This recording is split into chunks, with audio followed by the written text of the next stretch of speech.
Saludamos a esta hora con la doctora Berenice Cordero, exministra de Inclusión Económica y Social, que nos acompaña vía telemática. El gobierno ha declarado como prioridad nacional la prevención del reclutamiento de menores. Paralelamente, en la Asamblea Nacional se analiza el incremento de penas para los adolescentes o niños que estén involucrados en delitos graves. Esto, más algunas particularidades que tiene la ley de solidaridad, pues podrían cambiar las reglas en cuanto al juzgamiento de los niños, niñas y adolescentes.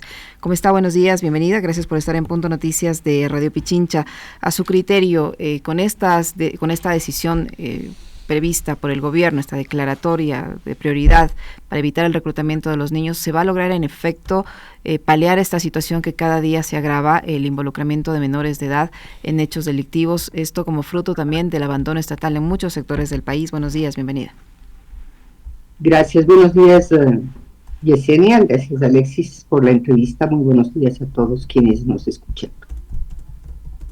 Me parece que hay una visión, sí, yo diría como de estancos, ¿no? Respecto en general a la política pública, la política económica, la política fiscal, que en su momento estaba escuchando, también en relación a la política social, ¿no? Ahí me parece, digamos, esencial que se entienda el telón de fondo, digamos, a través del cual el país ha llegado a una crisis muy seria de seguridad, pero también a una crisis social y de pobreza que es de la cual no se habla lo suficiente. De una u otra manera, los ecuatorianos estamos dialogando permanentemente sobre el tema de la seguridad. Prácticamente llevamos 3 años en esta conversación centrada en esa sola materia. Sin embargo, la Ley de Solidaridad Nacional, por ejemplo, que fue aprobada hace una semana atrás, refiere claramente que la búsqueda o el propósito de esta ley es garantizar la seguridad humana.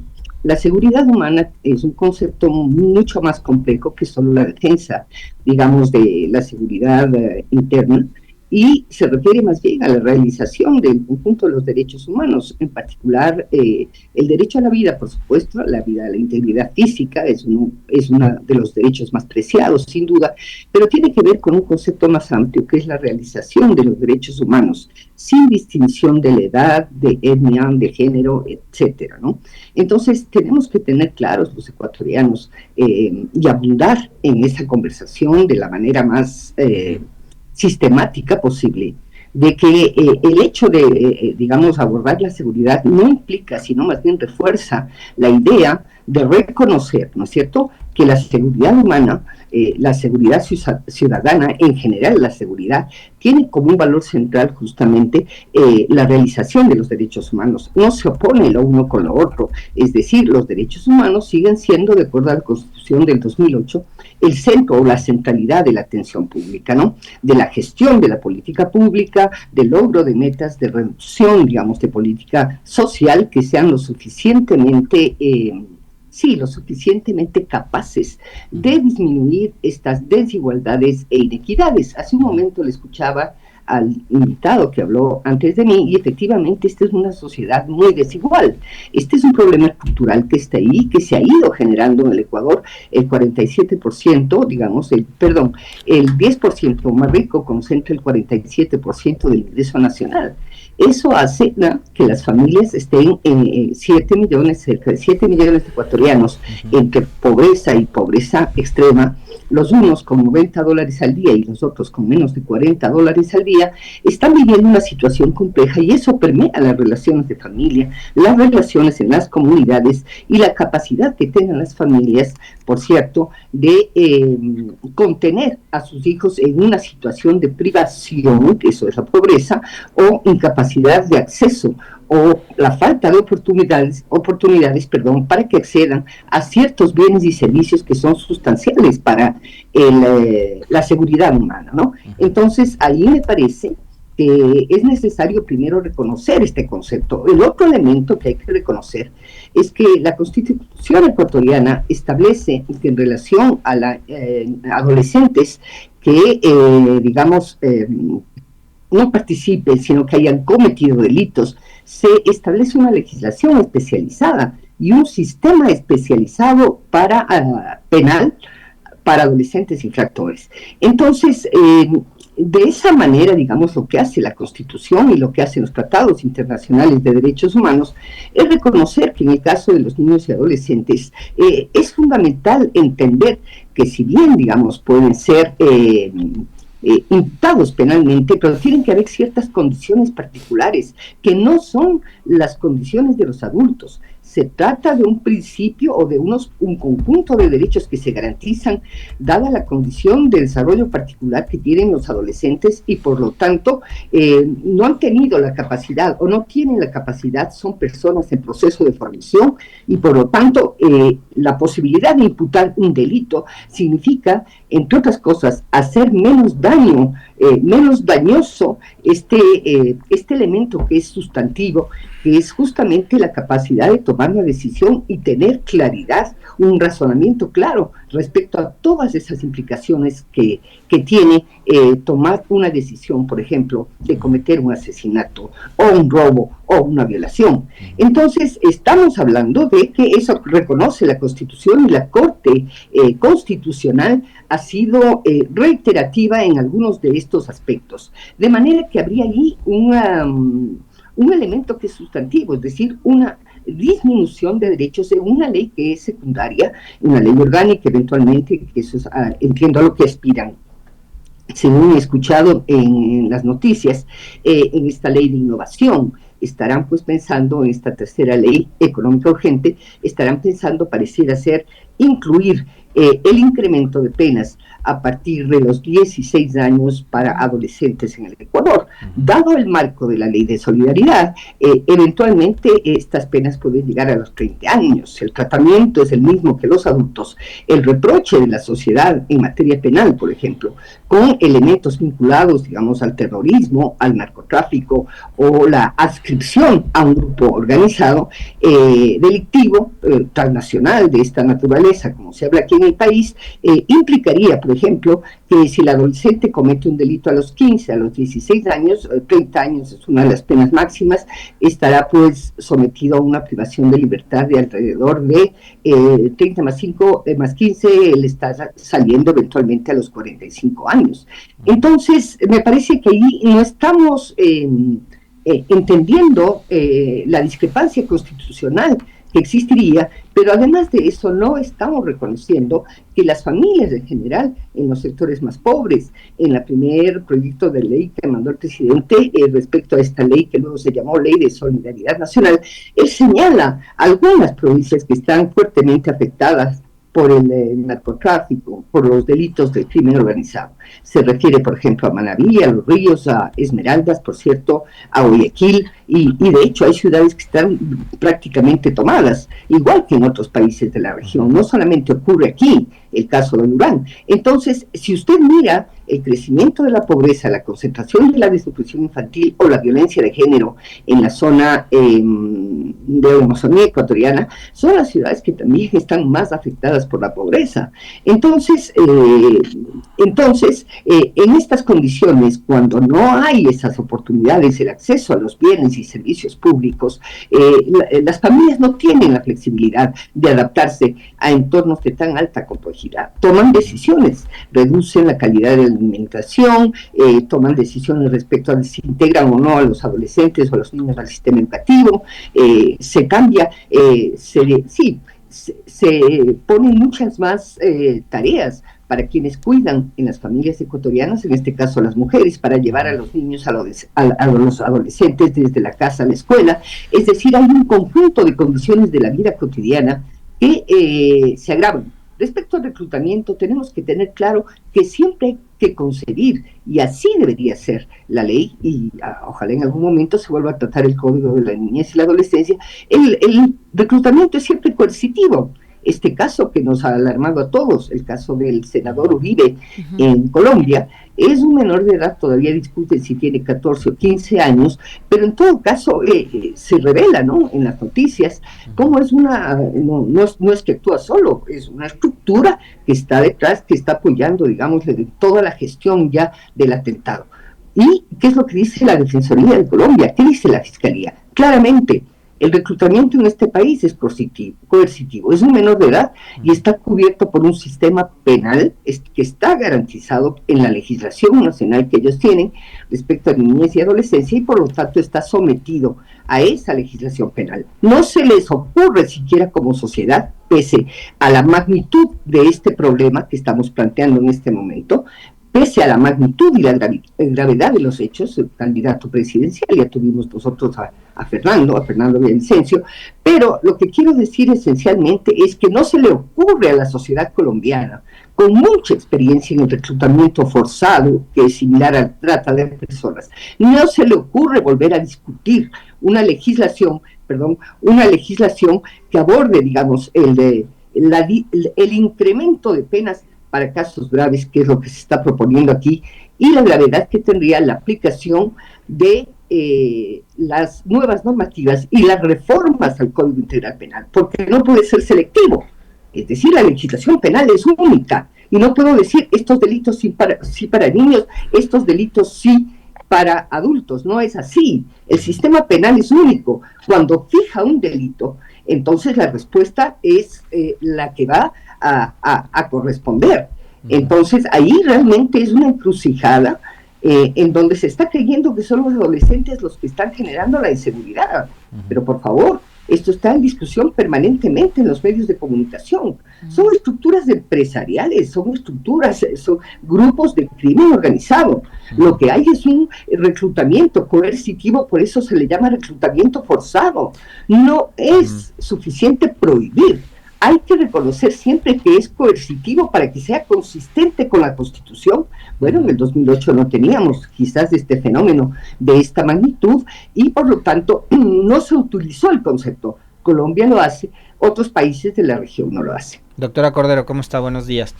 A ver, yo ahí quisiera señalar dos datos que sí creo que usted algo los abordó, pero sobre los cuales el Estado ecuatoriano debería trabajar, porque, digamos, llegar a este extremo de establecer sanciones en el Código Penal para sentenciar a menores de edad en el cometimiento de delitos como que si fueran adultos, ya me parece que es la medida extrema en un momento y en un escenario muy complejo por los índices de inseguridad y por esto último que usted señalaba, el tema del reclutamiento. Pero ese reclutamiento me parece que también es el resultado de muchas más cosas, y entre esas, por ejemplo, el hecho de que en la actualidad en el país el 49% de los niños, niñas y adolescentes viven en situación de pobreza. Entonces, ¿qué ha hecho el Estado para mejorar las condiciones de esas familias que están en pobreza y que son víctimas, por un lado, de las pésimas de la pésima situación económica por la que atraviesan, que seguramente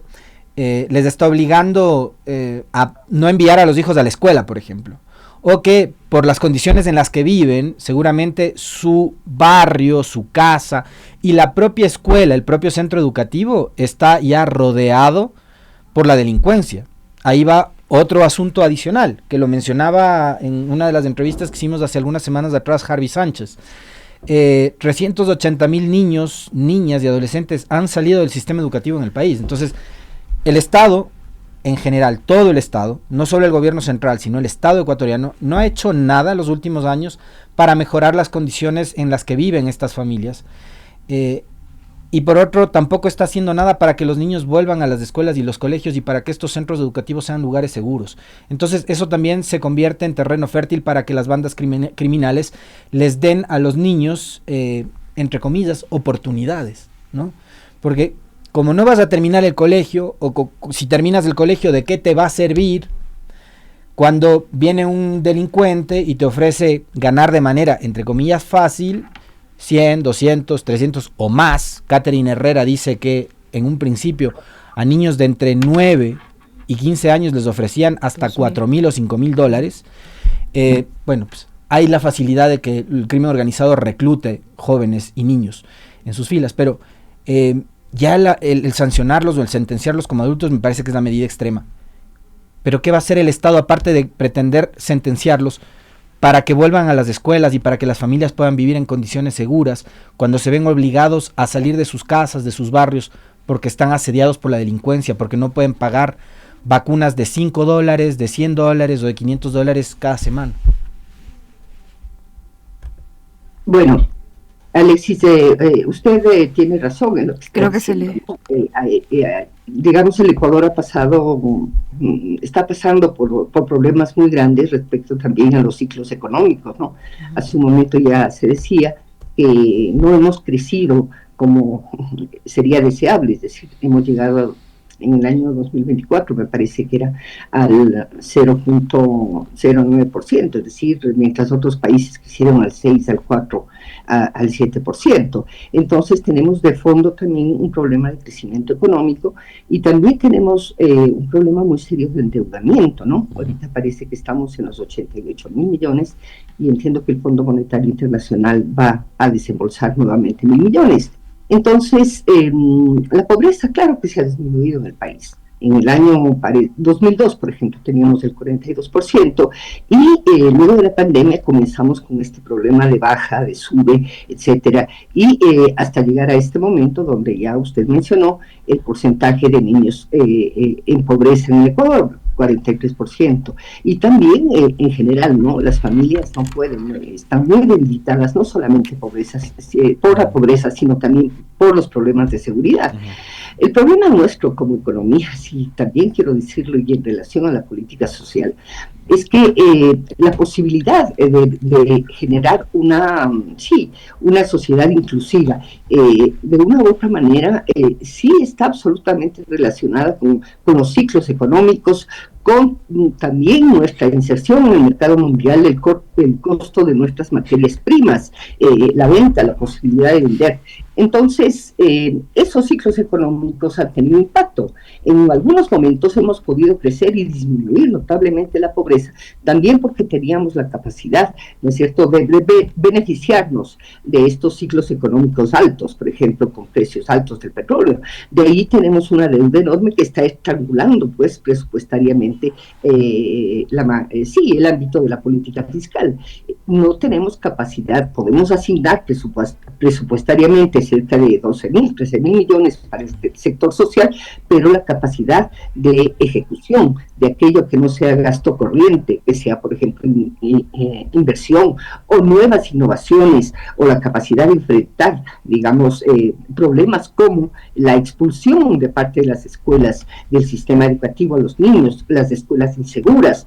Entiendo que hay un proyecto que actualmente estamos hablando de las escuelas seguras, pero está muy delimitado, todavía es muy pequeño. Entonces, si hablamos de la desnutrición crónica infantil, del trabajo infantil y adolescente que está creciendo en el Ecuador, ¿qué es lo que estamos señalando? Es que justamente esos ciclos económicos están absolutamente presentes. Hay un problema de sobrepeso en la deuda, tenemos un problema también, de una inversión que ha seguido creciendo. La inversión pública social ha seguido creciendo. Sin embargo, ¿no es cierto?, también tenemos que invertir ahora en seguridad, y seguramente hay recursos que compiten, porque en defensa y seguridad estamos en cerca de 3.800 millones de dólares, muy cerca de lo que cuesta la salud pública en el Ecuador. Entonces, esos servicios que son esenciales y básicos para no ser pobre, no funcionan, digamos, con la debida eficiencia, porque la calidad también depende del monto de la inversión. Entonces las personas, los niños, digamos, en particular, ahora mismo entiendo que el Banco Mundial está justamente haciendo un desembolso de cerca de 120 millones o 110, una parte se dirige incluso a la compra de vacunas. Con esto quiero decir, de vacunas para los niños pequeños, ¿no? Con esto lo que quiero decir es que tenemos en algún momento, además de que solo 3 de cada 10 personas tienen empleo formal en este país. Entonces no hay un plan, yo no veo el plan claro de cómo es que vamos a superar la pobreza. De esto ya no se conversa, digamos, en estos momentos en el país. Tampoco entiendo cómo es que vamos a trabajar las desigualdades, especialmente en la infancia temprana, especialmente en los jóvenes, especialmente en la población adulta mayor, porque toda la carga de ese cuidado que ahora las mujeres van, muchísimas del sector informal de la economía, justamente ahora se quedan las adultas mayores pobres. Entonces estamos teniendo una serie de distorsiones que se relacionan también con los problemas económicos, con los problemas tributarios, de los cuales ustedes ya hablaron hace un momento, pero también con la capacidad de gestionar una inteligencia social mejor, más amplia. No crean que el tejido social en el país ya no existe, eso no es así. Están las organizaciones sociales, están en todo el país esas organizaciones sociales. ¿Por qué entonces este decreto ejecutivo debería trabajar con un concepto más amplio de sociedad? No es solamente el Estado dando un servicio, es el Estado articulando, es el Estado movilizando a las organizaciones sociales para cumplir con una tarea que es complejísima, porque reducir la violencia entre pares, reducir la violencia social que se ha generado y la violencia familiar que también existe y muy agravada en el país, afectando a las mujeres y a las niñas, es parte de esta, no de la delincuencial, pero es una violencia social que está ahí y que estamos legitimando como una forma de criar a los hijos o de relaciones entre hombres y mujeres. Este país tiene que hacer cambios sustantivos, no podemos retroceder. Tenemos unos mínimos que están ya ahí establecidos constitucionalmente. Abrir la puerta, por ejemplo, para discutir nuevamente esos mínimos del derecho, de los derechos sociales y económicos, me parece una cuestión compleja que el país eventualmente podría verse enfrentado a esos diálogos en el corto plazo. Entonces, hay que bajar, digamos, digamos, hablar siempre, de buscar un diálogo social amplio, de buscar una manera de entender a los adolescentes de otra forma. 3.000 chicos fueron detenidos en el año 2024. No es un número muy diferente a lo que antes ocurría, 2018, 2019, 2.500. Insertados en centros de privación de libertad, aproximadamente 300.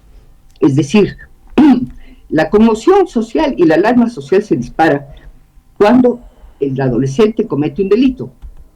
Obviamente participa en un secuestro, participa en el asesinato, participa en la vacuna. Ahí se produce la alarma social. Sin embargo, la sociedad no se está escandalizando de que los niños estén fuera del sistema educativo. ¿Qué hacemos para regresar a esos niños del sistema educativo? Incluso una escuela de mala calidad es mejor que no tener escuela. Entonces tenemos que repensar integralmente la política social para entender cómo se establece una coordinación no solo institucional, no solamente entre el nivel central, el nivel local, también los GAD, pero también la organización social y comunitaria que existe en este país. Doctora Cordero, es un hecho que esta propuesta podría ser aprobada en la Asamblea porque va a ser incluida en esta ley considerada como económico urgente también. Me refiero a la ley de innovación. Uno de los representantes de ADN ayer, el legislador Castillo, ha propuesto esta opción de condenar a adolescentes infractores como adultos y esto va a ser incluido aparentemente en esta ley de innovación que se discute en la Asamblea Nacional, y tomando en cuenta la forma como ha actuado la legislatura para aprobar las leyes, pues yo digo, tal vez es un hecho que esto se apruebe. Si no se corrige todo lo anterior, lo que usted ha expuesto, si no se corrige lo estructural, la falta de oportunidades, el tema de la inequidad de los niños, de los adolescentes, ¿cuál va a ser la consecuencia de aprobar ese tipo de normas sin corregir lo estructural? ¿Cuál va a ser la consecuencia? ¿En qué medida esto va a evitar que los chicos sean forzados a participar de delitos, que los chicos sean forzados a integrar grupos criminales? ¿Cómo va esta normativa aumentándole las penas o condenando a los niños, equiparando sus sentencias a los adultos? ¿Esto cómo va a evitar que los niños no tengan acceso a la escuela? ¿Cómo va a evitar cambiar la situación de estos niños si no se corrige primeramente lo estructural? No hay ninguna, digamos, evidencia en los países de la región que han apostado, por ejemplo, El Salvador, otros países también que han apostado a esta idea de elevar las penas, de que eso disminuye el delito. Es decir, evidencia científica, estudios de largo plazo. Eso no se muestra hasta ahora. Es decir, no hay un correlato entre el incremento de penas y la disminución, por ejemplo, del reclutamiento forzado. El reclutamiento de adolescentes es un tipo de delito que ya está prohibido en el país, tiene penas de 13 a 15 años, pero es un delito difícil de probar. Es decir, el adolescente es la víctima. Es decir, no, el adolescente no es el victimario, el adolescente es la víctima del reclutamiento forzado. Entonces, él no tendría que probar. sería la acción pública estatal de la Fiscalía la que tendría que probar el reclutamiento forzado, ¿no es cierto? Digamos, el defensor público, perdón. Entonces, en ese sentido, primero de que no hay evidencia, el problema es que vamos a cortar, como se dice, la tela por el lado más fácil, por el hilo más fácil, que es justamente convertir esto en un hecho mediático, ¿no? Como estoy diciendo, el hecho mediático es que los niños han dejado las escuelas, que tenemos tales niveles de pobreza que ya estamos señalando, que las familias se han debilitado, ya estamos diciendo, la presencia de estos grupos que prácticamente han intervenido en las compras públicas, que prácticamente han filtrado la estructura del aparato público, la justicia, la policía, las Fuerzas Armadas, el aparato general, digamos, incluso de la administración pública en general, obviamente el sector empresarial, no se diga también el sector bancario, porque en algún lado se ha de lavar ese dinero. Entonces, la pregunta ahí es convertir en un acto totalmente mediático una tragedia enorme y perder un potencial enorme que tienen los adolescentes. Los adolescentes son vistos por la sociedad, todavía ahora, como personas conflictivas, como personas normales, como sujetos a los que hay que disciplinar. Es una visión muy pobre de los adolescentes. Los adolescentes, el desarrollo neurológico en esa etapa, es una etapa importantísima que produce cambios en sus neuronas a nivel cerebral, neurológico, y que siempre están buscando cambiar el espacio en el que están viviendo. Entonces quieren participar, quieren expresarse. ¿Cómo es posible que la sociedad ecuatoriana ahora tenga esta mirada tan estigmatizante sobre los adolescentes? Un adolescente ya por su edad, luego de eso, si a eso le añade Yesenia el tema del origen étnico, bueno, si es que es campesino, indígena o afro, es considerado peligroso, si además tiene un tatuaje. Entonces estamos hablando de que la sociedad está perdiendo, digamos, una discusión racional, científica, ¿no? Una discusión que no tiene que politizarse. Los derechos de la infancia tienen que ser muy respetados. Les comenté a ustedes ya el caso colombiano del chico, del caso del senador Uribe. Ni aún así, en sociedades convulsionadas justamente, ahí sí, un conflicto armado interno que lleva muchos años con una justicia transicional, con acuerdos de paz, es una lección Colombia en este sentido. No crean que esto es sostenible, es decir, no se puede poner en tela de duda cada vez que algo nos incomoda respecto al componente, a la población adolescente, un mecanismo de disciplinamiento tan fuerte que es tratarles como adultos. Y cuando el problema está en otro lado, ya lo analizamos, ya lo vimos hace un momento, y su otro amigo que estuvo en la entrevista previa, él habló muy claramente, hay muchos problemas alrededor. Esta es una manifestación, digamos, de esta sociedad que no quiere dialogar con razón y con la mano en la ley. No puede el señor asambleísta de ADN, yo lo escuché también el otro día. O sea, el adolescente que es víctima, ¿no es cierto?, con un caso que es similar a la trata de personas, este adolescente ahora tiene que responder, digamos, por el crimen al cual está sometido, probablemente porque chantajean a su familia, seguramente porque su familia está vacunada, seguramente porque no encuentra otra opción, ¿no es cierto?, distinta de tener ingresos. Claro que tenemos que trabajar en la formación del adolescente de manera positiva, porque es una etapa en donde tiene que seleccionar valores y seleccionar conductas, por supuesto. Tenemos que bajar las conductas de riesgo y a veces hay que proteger a los adolescentes de sí mismos. Eso es correcto, pero no, eso no significa que mientras no trabajemos con seriedad el problema de la adolescencia en el país, el problema de la juventud, eso no significa que la única respuesta que yo voy a tener como Estado sea una respuesta penal agravada. Entonces es tiempo de tratar estos temas primero con mucho criterio, con mucha seriedad, porque esto no puede transformarse, digamos, en un show mediático que es subir la edad penal de los adolescentes, como estoy diciendo, con implicaciones de 30 años de acuerdo a la ley de solidaridad, cuando tenemos efectos tan grandes y problemas tan grandes de la sostenibilidad también económica, fiscal que tiene el país, justamente porque ese giro inclusivo que logramos tener por ahí en los años 2015, etcétera, ya no puede mantenerse debido a que tenemos dificultades. Ahí más bien tenemos que redoblar todos los esfuerzos de eficiencia, de eficacia, de innovación, de inteligencia social distinta, que sean capaces de llegar justamente a trabajar sobre esos temas estructurales. Entonces me parece ahí que ese comité que se ha integrado con este decreto número 21 necesita mucha inteligencia para encontrar formas. A ver, hemos reducido la desnutrición crónica, sí, en medio de la pobreza también. Perú ha tenido un conflicto interno, tuvo, y mientras tanto, igual, pobres también, pero igual pudo reducir la desnutrición crónica infantil. No significa que tenemos que bajar los brazos y decir que aquí lo que manda para resolver todos los problemas del país, como alguna vez se decía, me recuerdo en otros gobiernos, el arma secreta es bajar la inflación. Ahora pareciera que el arma secreta para reducir todos los problemas del país es la seguridad. Es cierto que tenemos un gravísimo problema de seguridad, y quien no reconozca esto está desconectado de lo que sucede en este país, pero también tenemos un problema social emergente, grave, justamente, y tenemos que tener una capacidad de respuesta en todos los aspectos de la política pública y ponerle a la sociedad a discutir con racionalidad y los límites que le establece tanto la Constitución como la Corte Constitucional al tema de la justicia especializada para adolescentes infractores en el Ecuador. Muchísimas gracias, doctora, muy gentil por acompañarnos y por ayudarnos a analizar estos temas. Muy amable, muchas gracias.